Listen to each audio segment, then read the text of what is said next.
Hi, I'm Mark Duxbury.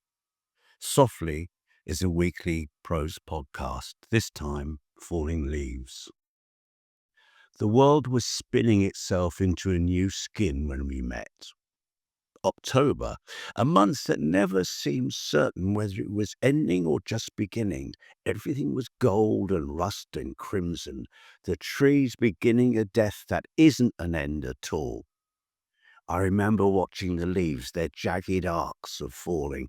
They seem undecided, hanging in the air just long enough to make you wonder if gravity was going to lose its grip. You stood beside me, a stranger under that canopy of indecision, not yet fully formed in my mind. I think I was going to speak, but you turned and caught me in the act of thinking about it.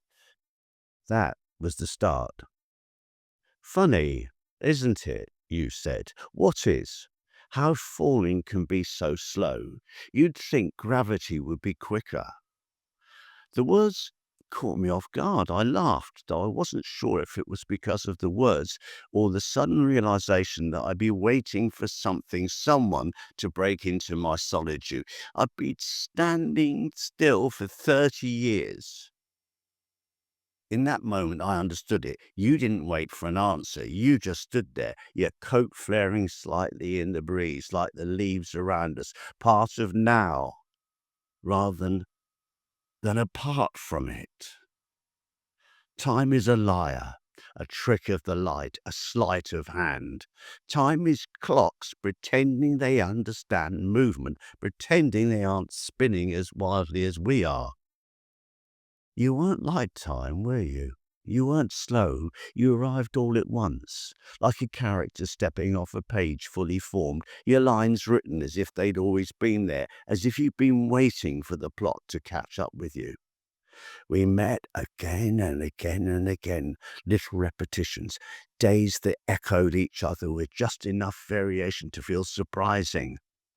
Half hours in overlit cafes, stolen minutes on cracked park benches, whole evenings that stretched like elastic band into the silences of 3 a.m. We didn't need much. You spoke as if the present tense was a kind of rebellion. I'm glad we met here, you said once, over coffee that tasted too bitter, like all the sweetness had been poured out of it. Where, I asked. Here, now. Anywhere that isn't then, nor someday. It was the way you lived in words, like they mattered. Every sentence was a tree holding onto its leaf just a little longer than it needed to. I wanted to hold on to you. You made me notice things I didn't think were worth noticing. The way lampposts flickered at dusk, catching their own decision before finally setting into a glow. The texture of a newspaper left on a bench, curling at the edges from the damp, the smallness of sparrows, their frantic hearts beating too fast. I think it's strange, I said one day, that leaves can fall so quietly when everything else is so loud. You tilted your head considering me. You always looked at me as though I was something worth considering. They don't need to shout about it, you said. They know what they're doing. The leaves kept falling and winter came, through the sharp months, through frost and the thick wool of January. You told me about the summers you had loved before, the ones with beaches and salt and light. I listened, half jealous. I told myself the future couldn't interrupt us, that you wouldn't slip away like sand through fingers.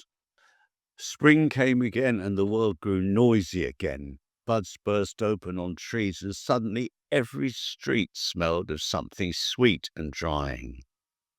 You began to step backwards into your own sentences as if you were retreating into story you couldn't let me read. I don't know, you said. And those were the three words I didn't expect. Not, I love you. Not, I'll stay here. Just, I don't know. It wasn't sudden, was it?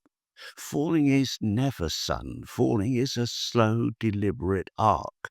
You're halfway down before you realize the ground is rushing up to meet you. You left in pieces, a hand slipping out of mine, a turned back, a door that clicked shut. A walk. I watch the trees every October, thinking of you. Funny, isn't it? How falling can be so slow.